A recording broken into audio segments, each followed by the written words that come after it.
মানুষগুলা আল্লাহ তাআলার বড় পেয়ারা, এই মানুষগুলা আল্লাহ তাআলার বড় প্রিয়।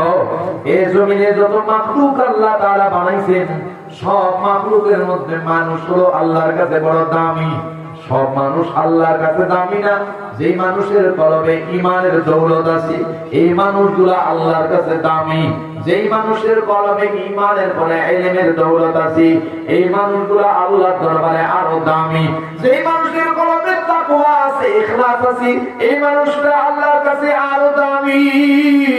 যেই মানুষটা ইলম অনুযায়ী আমল করে উচ্চ তরফায় উঠা যায়, ওই মানুষটা আল্লাহর দরবারে আরো দামি। জোরে বলেন সুবহানাল্লাহ। মুহতারাম হাজিরিন, রব্বুল আলামিন বলেন, ঈমানদার যারা তারা আল্লাহ তাআলার পেয়ারা।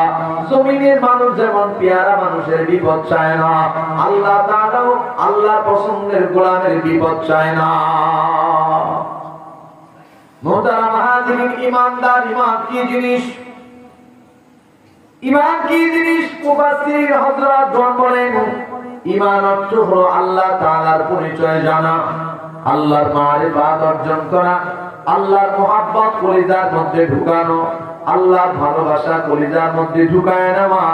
যারা আল্লাহকে ভালোবাসে তারা ঈমানদার, আল্লাহ যাদেরকে ভালোবাসে তারা ঈমানদার।